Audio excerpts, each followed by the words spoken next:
Welcome back to another edition of Common Knowledge, the show where I take a look at 10 common Magic the Gathering cards, tell you if they're any good in the Pauper format or not, and then I leave. That's what I do. We look at 10 cards and then we're done. We've never once done an 11th card, and we certainly won't this time, but we probably will. What's our first card of the day? It's Hasran Ogress. I think we've done this card before. It's not good, but it is 2 black pips. So it's all right. Let's read the card first. Black for a 3/2 ogre, and when this creature attacks, it deals 3 damage to you unless you pay 2. So that isn't great, as you might imagine, but the power to cost ratio is pretty good. You know, 3 power for 2 mana isn't the worst thing in the world. This was a pretty aggressive creature. And being a really low to the ground aggressive creature in something like black or in red, like sometimes those cards would have downsides back in old Magic days, Arabian Nights, Chronicles days, like the cards that we're looking at right now. So these cards would have some kind of downside, but the idea is here you're more aggressively hitting your opponent than they're hitting you. So maybe it works out. It's a race at that point, and if you can win the race, then you win. Good game. You did it. So that's kind of why a card like this, I would never say it's good, and I don't think it ever was good, but it was probably relatively useful at some point to just do a black aggro deck that could, just race the opponent. Nowadays, though, this is bad. We've got card quality is just higher. You don't need this. But there is, a small thing. You'd never do this, but it does have 2 black pips in it. So this could work for mono black devotion, and you taking some damage. Oh, wait, I was saying the race. I mean, it is still the race, I guess, still works in your favor, but this deals the same amount of damage to you as it does to the opponent if you have it attack for 3. So I guess it's still racing. Like the idea is you might put more stuff on the table and be able to swing in faster. But I thought it was doing 2 damage to you instead of 3, and that does make a difference. Anyway, that part of it, put that to the side, and we just talk about devotion right now. 2 black pips is pretty darn good on a 2-drop when you're in a devotion deck. Could you have something that would be more useful for that two black pips? Yeah, we've got other things that we could play instead that we would do. But if you are playing mono black devotion and you have an open 2-drop slot, find something else to play. But this could work for you, I suppose. Probably not, but I will give it more than it probably you might think it deserves anyway. For that, and also just being an aggressive creature. 3 power for 2 mana, not too bad. So I'm going to give this thing a 3. Yeah. Vampire Revenant is 3 and a black for a 3/1 flying vampire spirit, and that's all the card does. So this is worse. I would say this is worse than the Ogress. I mean, it does fly. That's kind of a big thing in its favor. So even though it is really low on toughness, very easy to pick off, it is, if you can eliminate your opponent's other flying creatures, you can swing in for 3 each time with this. That's good damage. 4 mana, though, to get us on the table. It doesn't have haste or anything, so it's going to be very slow. You're not going to be able to start doing the attacks until turn 5. That's not going to feel great. If you're playing an opponent that is able to get a lot of little cheap flyers in there, so if they're playing something like Ortsoff Blade, or if they're playing fairies, there's lots of flyers out there that can just stop or block. And anything with Sneaky Snacker obviously is going to happily trade on this one. Anything playing Refurbished Familiars is going to happily, maybe not happily trade for the Refurbished Familiar, but they will trade if they feel they need to. So it's it's not good. It's a French vanilla creature, but even in the grand scheme of things, knowing that flying equals good most of the time, this is still not very good. So let's go with a 2.3. No, I'll bump it up to a 2.4. It does fly. It does 3 damage. You can't deny that, but it is very costly. Blazethorn Scarecrow is 5 mana for a 3/3 artifact creature Scarecrow. This creature has haste as long as you control a red creature, and this creature has wither as long as you control a green creature. Well, we all know what haste does, but wither, if you remember, means it deals damage to creatures in the form of -1/-1 counters. So it's like half of infect. It's like this, this half, and then like toxic. So you put those two abilities together, and you get infect. Wither's pretty good, and this is a halfway decent body for Wither. You like that because it's going to take a 3/3 chunk out of whatever creature it hits. That's not too bad. So there is like a little bit of inevitability on this. The haste is fine. We don't mind haste, and it's not the hardest thing in the world to get a red creature and or a green creature on the board. Sure, that could be okay. I'd really like this to have first strike instead, because then it's a real threat. Something with first strike and wither, because it deals you deal your damage first, and then the wither triggers, and so they would get the -3/-3 at that point. And if they don't die, they're probably severely weakened, and then wouldn't be able to hit back on the Blazethorn Scarecrow as well. So that would be really cool. That would be worthy of playing somewhere. I would probably get really excited about something like that. But a card that can sometimes have haste and sometimes have wither and be very conditional on when it has either one of those things. Your opponent can maybe kill your green creature in response to an attack by this guy and just go, well, you don't get the wither now, and now I can block easily. And that's going to feel pretty bad. So I don't really like all the conditions you need to set this thing up. 5 mana is a lot for a basically vanilla 3/3 unless you fulfill the conditions. So I just don't think this cuts it in most decks. I'm going to go for a 2.6. Yeah, let's go with a 2.6. Shattered Acolyte. This is a pretty good card. We looked at this somewhat recently because we did our full Pauper set review for Secret of Strixhaven, and this one's. I think its stocks have risen so far since we first saw it, and it looked pretty good when we first saw it. Shattered Acolyte is 1 and a white for a 2/2 dwarf warlock with lifelink, and you can pay 1 and sacrifice this creature to destroy target artifact or enchantment. That's just good.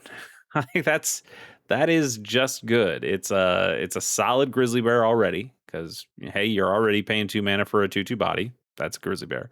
But one that comes with lifelink stapled onto it that's a really good ability. Lifelink's a really good ability.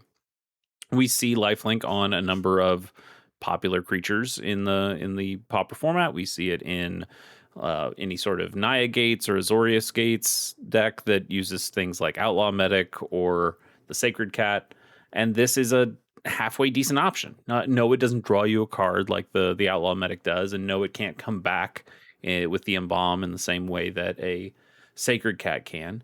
But having a disenchant ability that only costs 1, that also works at instant speed, on just another guy that you can put down and potentially pump up to +8/+8 with your Basilisk Gate, that's not bad.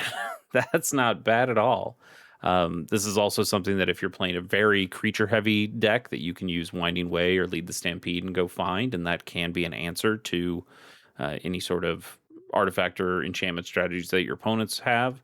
This guy just does a lot of different things, and that's cool. It's just a cool card. I really do like it. And again, like it's starting to see, I would say it's starting to see more like sideboard play in Gates decks, because you still generally like the Sacred Cat or the Outlaw Medic more. But if you see that you're going up against Affinity, or if you see you're going up against Bogles or something, you might swap in a couple copies for one of those other creatures or for something else and just have more lifelink creatures. And this is a way of continuing the lifelink while still getting a little bit of extra coverage depending on what you're playing. So we've seen this see play, and we've seen it do okay. I'm going to give this a pretty good score. I will go for a 5.8. First thing we've seen over 5 in a little bit.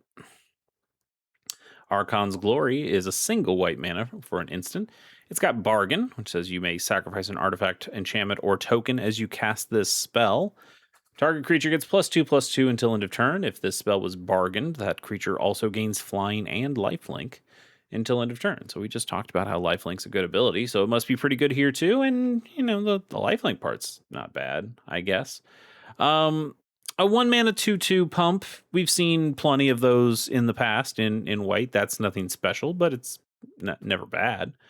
The bargain part is okay too. There are lots of decks where you don't mind sacrificing things, sacrificing an artifact or an enchantment or a token. There's plenty of those going around. There's lots of little creature tokens that are easy to sacrifice. If you're playing, Eager Wellspring, you can sacrifice the Eager Wellspring or the Cryogen Relic to this, and then draw the card off of that trigger, while also getting this better ability. Those are pretty cool things. So there are places where you could see this working, but it's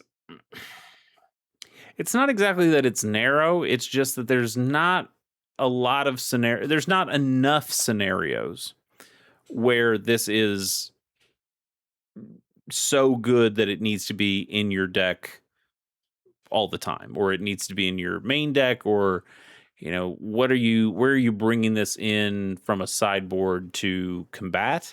I think those are just questions that are really tough to answer. Combat tricks are good. Like they are, don't get me wrong, but we have enough combat tricks that are also universally good, or at least have more utility to them than this one does. And this one tries. It tries to have a lot of utility. It's not just a power and toughness boost. The flying can make for blocking a flying attacker, which can be really good, or it can be used ahead of time to make your creature have flying so it can't be blocked by something else. That's potentially good as well. The lifelink can keep you alive in games, or can put you out of reach of the opponent. These are all good things, but I guess we probably don't think of it as a combat trick as much, but a card like Snap. Think about a card like Snap that gets played in Pauper. Snap is incredible because Snap can be used to, if somebody is double or triple blocking you with something, you can snap one of their creatures back to their hand, and then blow out the other 2 creatures. You can use Snap on your own creature to be able to put it back into your hand and protect it from something. You can do so many other things with Snap that it's always useful in the game. You can use it as removal, you can use it as tempo loss, you can use it as protection. Like, those are all great things. Archon's Glory doesn't always work like that, and it also, with the bargain ability part, requires you to jump through an additional hoop to get even more of that value out of it. So I think you are just probably putting in a little too much effort. And that's kind of a bummer, because I think these little 1-mana combat tricks are so cool. That's one of the reasons I like playing limited, is sometimes you'll play these cards and find cool uses for them and go, man, why don't I play combat tricks when I'm playing constructed formats? And why aren't I playing combat tricks in Commander? Isn't that fun? Combat tricks are so cool. But oftentimes those are the first and easiest things to cut from your deck, because they're just a little too situational. And I think, unfortunately, that's the case here. Also, want to mention, great art. Really like the art on this one too. So, unfortunately, I'm going to give this like a 2.9.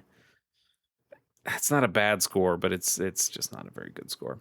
Fiery Mantle is 1 and a red for an enchantment aura that enchants a creature. You can pay red, and enchanted creature gets +1/+0 until end of turn. We call that fire breathing around here. And when this aura is put into a graveyard from the battlefield, you return it to its owner's hand. So this is part of the Ranker cycle.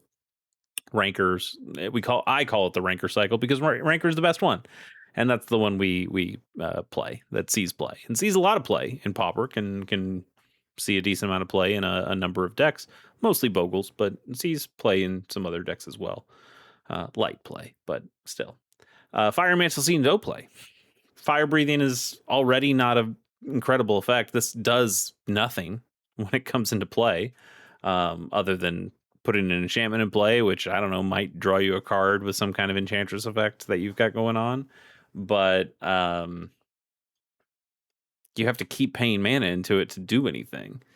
It doesn't even have flash speed or anything, so you can't use this as a combat trick. Like, it just imagine just paying 2 mana and then nothing happened. What if you just said, I'm just going to tap these 2 mountains and then not do anything, then just pass? That is kind of what you're doing when you play Fiery Mantle. I mean, you get the fire breathing eventually, but you already paid 2, so you can't use it as effectively on the turn that you put it on. I just really don't like this, even though it can bounce back to your hand, and that is very useful for auras, which can pretty easily get you blown out and get 2 for 1, and that can be really bad. Even with the slight protection against that, this is still just really underwhelming. This is pretty darn bad. I want to dip it down to the ones, and I think I will. I think I'll go for a 1.8. I'd rather just play straight up fire breathing than this, and that's saying something because I think fire breathing is also really bad. Dinotomaton. Yeah. Dinotomaton. There you go. 3 and a red for a 4/3 artifact creature, dinosaur gnome with menace. And when this creature enters, target creature you control gains menace until end of turn. I think that's a nice, cute little enters trigger. Because you think, I would think anyway, maybe you think the same thing. I pay 4 mana, I put a guy on the table, he doesn't do anything. Yeah, he's a 4/3 with menace, but he's not doing anything that turn. It gives my opponent a chance to take him out on their turn or at the end of my turn, and I feel bad. I feel like I didn't do anything useful. I wasted some mana. I guess the opponent used a removal spell, but the removal spell probably cost a lot less than my creature. So that can sometimes feel really bad. I at least like that this guy comes onto the table and says, you know what? I know you're looking for like a cool menace creature. What if I give one of your guys temporary menace for now, and then I'll be your menace creature for the next turns?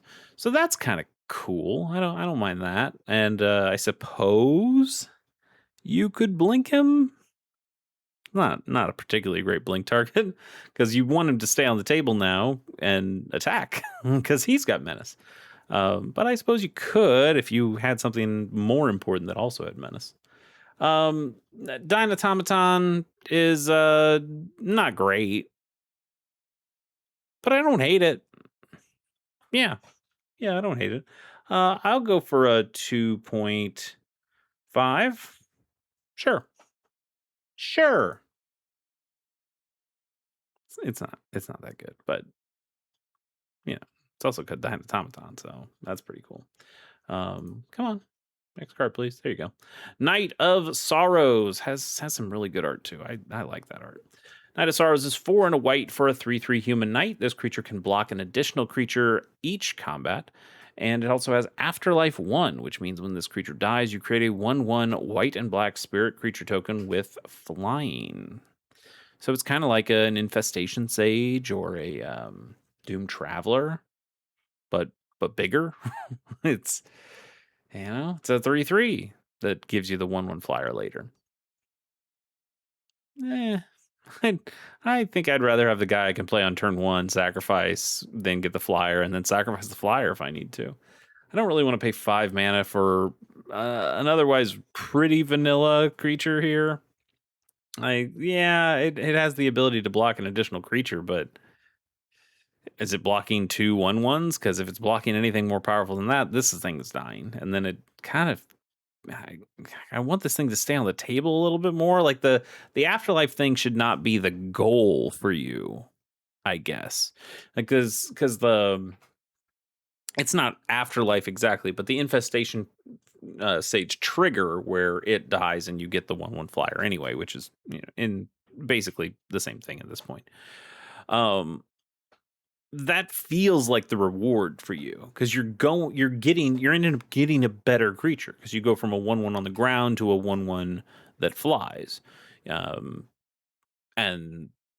I guess it also gains a color, right? Because it's a green and black insect. So you're like, okay, hey, maybe you needed a green creature for something. Maybe you needed that wither that wither scarecrow that we had. So now you got a green creature out there. So that is the reward, and you play Infestation Sage because you can play it on turn one, and then you can carry and feeder both that creature and the token whenever you need to, and that can be pretty cool too. So that's why you play those cards. I don't think you're playing Knight of Sorrows to get to the 1/1 with flying. That is a consolation that the guy died. So I play this card thinking I would like to keep him on the board as long as possible. And 3 toughness isn't enough toughness for me for that kind of effect. Knowing that this guy wants to block an additional creature, that he's going to be more of a wall for me. I mean, he can block multiple creatures once, but I need this guy to have 5 toughness, I think, before I can have a real conversation about this guy being in my deck. And he doesn't, so I can't. He's just not good. Art might be good, but the card itself, pretty bad. Pretty bad. We'll go with a 2.2. Next is Loxodon Wayfarer. It's 2 and a white for a 1/5 Elephant Monk. That's all it does. I like this guy better than the last one we saw. He can block a lot of stuff. Only one thing a turn, but 5 toughness, that stays on the table. But this is a vanilla guy. He's not good. Well, and he doesn't have the afterlife, so I'm gonna give him the same score as that knight, 2.2, which I think actually tells you how much I think the knight is bad, not how much I think this card is good. Yeah, we'll go with that. And despite what I said, we're definitely doing a bonus card. Of course, we're doing a bonus card. That's what we do around here. Don't listen to that guy. Oh, this is so classic. What a classic Magic card. Horseshoe Crab, 2 and a blue for a 1/3 crab. Pay a blue, untap this creature. Originally from Urza Saga.